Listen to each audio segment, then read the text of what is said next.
जय खाटू श्याम बाबा। खाटू श्याम बाबा का आज का संदेश। श्याम बाबा कहते हैं हर इंसान अपने जीवन में किसी न किसी अदृश्य युद्ध से लड़ रहा है।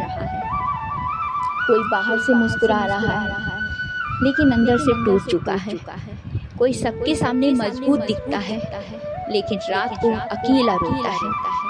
ऐसे हर इंसान से मैं कहना चाहता हूँ, थोड़ा और धैर्य रखो, ऐसे मत टूटो, क्योंकि जब तुम्हें लगता है ना कि अब कोई रास्ता नहीं बचा है, तभी मैं तुम्हारे लिए नया द्वार खोलता हूँ।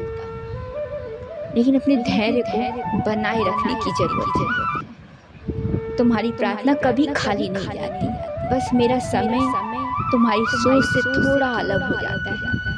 जब समय आएगा तब तुम्हें पता चलेगा कि मैं ऐसा क्यों करता हूँ तुम्हारे साथ। और याद रखना, जिसे दुनिया देर समझती है ना, उसे मैं सही समय पे कहता हूँ और बताता हूँ।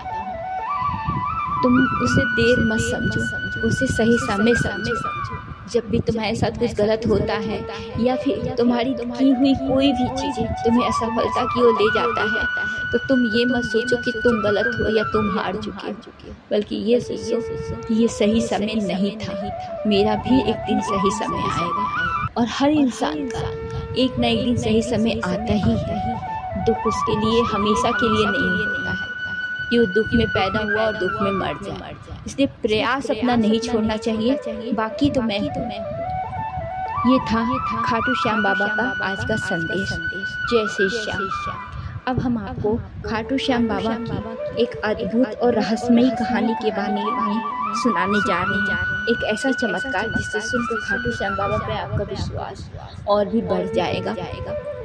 विशाल भावुक और चमत्कारिक कथा है खाटू श्याम बाबा का वो आखिरी पत्र।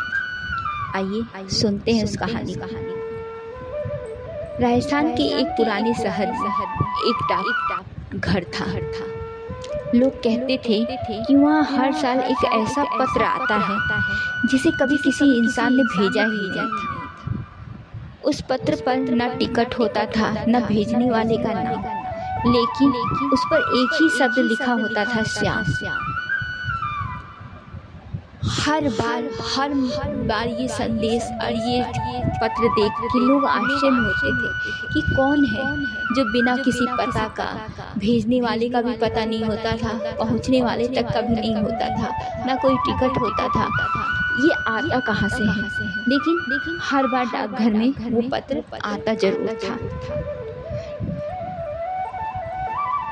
और सबसे हैरान करने वाली बात है, जिस इंसान का नाम का पत्र आता था, जिंदगी में हमेशा के लिए बदल जाती थी। कि अगर ना आज इस गांव में इसके नाम से पत्र है, कल उसके नाम से, बस श्याम लिखा रहता था। और जिसके लिए वो पत्र आ जाता था, उसकी जिंदगी अपने आप बदल जाती थी। उस शहर में एक बूढ़ा डाकिया रहता था, हरिराम। 40 साल से वो वही डाकघर संभाल रहा था। वो बहुत ही शांत इंसान था। हर सुबह सबसे पहले खाटू श्याम मंदिर जाता, फिर काम शुरू करता। लोग उसका मजाक उड़ाते थे, आज के जमाने में इतना भगवान। हरिराम मुस्कुरा के कहता, जिस दिन ऊपर वाला साथ छोड़ देना, उस दिन इंसान की ताकत कुछ नहीं रहती। हमारा चलना, हमारा पीना, हमारा खाना, उठना, बैठना, पलके झपकाना, ये सब भगवान के द्वारा ही होता है। वो अगर चाह रहा है तो मेरे शरीर चल रहा है, वो नहीं चाहेगा तो मैं कब का बैठ जाऊंगा। यही बोलकर वो वहाँ से चला जाता था, क्योंकि उसे तो अपने भगवान पे बहुत अटूट विश्वास था। एक बारिश से भरी रात थी, डाकघर बंद होने वाला था।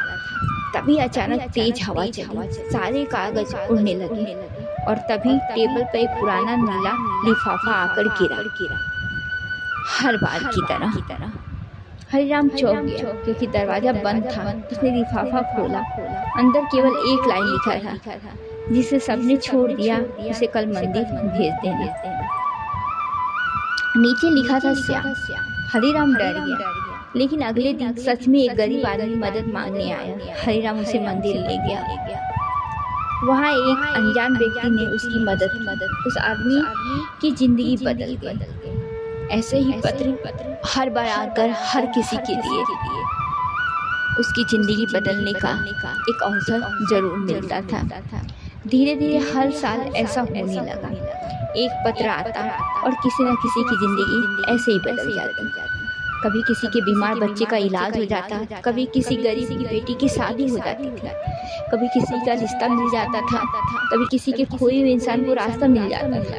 पूरा शहर उन पत्रों की चर्चा करने लगा, लेकिन कोई नहीं जानता था वो पत्र भेजता कौन है और ऐसा क्या है कि जब वो पत्र आता है तो उस इंसान की ज़िंदगी ऐसे कैसे बदल जाती है। उसी समय उसको वो सहारा कहाँ से मिल जाता है। उसी शहर में एक अमीर व्यापारी था, महेंद्र सेठ। उसे इन चमत्कारों पर बिल्कुल विश्वास नहीं था। उसने कहा ये सब हरिराम की चाल है, वो जरूर कुछ डाक घर में घपला करता है। उसने डाक घर पर नजर रखना शुरू कर दिया, लेकिन हर बार पत्र अचानक प्रकट हो जाता, कोई आता जाता दिखाई नहीं देता। महेंद्र का गुस्सा और बढ़ता जाता कि ऐसा कैसे हो रहा है, मैं तो इतने दिनों से नजर रख रहा हूँ, कोई भी ऐसा नहीं था जो पत्र उस तक पहुँचाए। ये पत्र अचानक आ कैसे जा रहा है डाकघर में। एक रात हरिराम मंदिर में बैठकर रो रहा था। उसकी बेटी बड़ी बीमार थी। डॉक्टर ने भी जवाब दे दिया था। हरिराम बोला, बाबा मैंने पूरी जिंदगी आपकी सेवा की, आज पहली बार आपके लिए और आपसे कुछ मांग रहा हूँ। उस रात कोई पत्र नहीं आया। हरिराम एकदम टूट गया। वो हमेशा भगवान की जाता था, मंदिर पूजा करता था, प्रार्थना करता था, लेकिन भगवान से कभी कुछ मांगता नहीं था। उसको बड़ी संतुष्टि थी अपनी नौकरी, अपने खाने पीने, हर चीज़। वो सोचता था भगवान ने जो दिया है ना वो मेरे लिए बहुत संतुष्टि भरी बात है। लेकिन जब उसकी बेटी बीमार पड़ी और कोई भी डॉक्टर उसका इलाज करने के लिए तैयार नहीं आ रहा था, तब उसका मन बहुत टूटा। अगली सुबह डाकघर में एक सुनहरा सा लिफाफा मिला। हर बार नीला लिफाफा मिलता था, लेकिन उस दिन सुनहरा लिखा था। उस पर लिखा था, आज रात पुराने कुएं के पास जाना, श्याम। हरिराम वहाँ पहुँचा। रात को सन्नाटा, हल्की हवा और अचानक कुएं के पास नीली रोशनी से फैली हुई एक दिव्य घोड़ा दिखाई दिया और उसके सामने एक तेजस्वी योद्धा, सिर पर मोर पंख, चेहरे पे अजब ही मुस्कान थी, आंखों में उसकी करुणा। हरिराम कांपने लगा। बाबा श्याम, ये कैसे हो सकता है? ये तो मेरे खाटू श्याम है।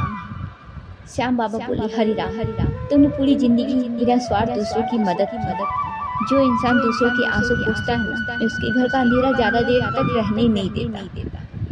तो मेरे सबसे प्रिय भक्तों में से एक।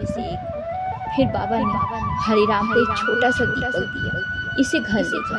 जैसे ही हरिराम घर पहुंचा, उसकी बेटी की सांसें सामान्य हो गई। धीरे धीरे वो ठीक भी हो गई। वो दीपक अपने घर में वो पर डे जलाता और हमेशा उसकी पूजा करता, क्योंकि उसके बाबा ने दिया था उसे। अगले दिन पूरा शहर डाकघर पहुंचा, लेकिन हरिराम वहाँ नहीं था। उसकी कुर्सी केवल एक पत्र रखा था। उसने लिखा था, जिस दिन इंसान दूसरों के लिए जीना सीख जाता है, उसी दिन वो मेरे सबसे करीब आ जाता है। नीचे लिखा था, श्याम। उस दिन के बाद वो रहस्यमयी पत्र कभी नहीं आया। लेकिन लोग कहते हैं आज भी अगर कोई सच्चे मन से खाटू श्याम बाबा को पुकारे तो किसी न किसी रूप में जरूर मदद मिलती है। जब तक हरिराम उस डाकघर में काम करता था तब तक वो पत्र आता रहता था, लेकिन जब वो वहाँ से रिटायर हो गया और चला गया तो वो पत्र आना भी बंद हो गया, क्योंकि हरिराम हमेशा दूसरों के लिए ही जीता था। उसने अपने लिए कभी नहीं भगवान से मांगा, हमेशा दूसरों की मदद करता था, इसलिए वो पत्र उसी के लिए ही आता था। वो एक आखिरी पत्र न दोबारा आया, लेकिन वो रहस्यमय हमेशा बना रहा।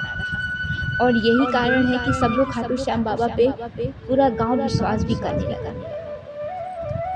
और खाटू श्याम बाबा किसी न किसी रूप में उस गांव में मदद करने के लिए पहुंच भी जाते थे। इस तरह से ये रहस्यमयी पत्र को आज तक सब किसी ने पता तो नहीं लगा पाया, पर सबका विश्वास खाटू श्याम पर ही था। ये पत्र वही हरिराम को भेजते थे। खाटू श्याम केवल मंदिरों में नहीं रहते, वो वहाँ रहते हैं जहाँ इंसान बिना स्वार्थ दूसरों के लिए रोता है, और शायद यही सबसे बड़ा चमत्कार है। इसीलिए नहीं खाटू श्याम बाबा को हारी का सहारा कहते हैं। खाटू श्याम बाबा हमेशा हारे हुए इंसान की मदद करते हैं। आपको ये कहानी कैसी लगी और बाबा का संदेश कैसा लगा हमें ज़रूर बताएं। और अगर आपको अच्छी लगी हो तो खाटू श्याम बाबा का जय श्री श्याम हमारे कमेंट बॉक्स में ज़रूर लिखिए और चैनल को लाइक और सब्सक्राइब करें और शेयर भी करें ताकि लोगों को खाटू श्याम बाबा की ये कहानी पता चले और उन्हें अच्छा लगे। जय खाटू श्याम बाबा।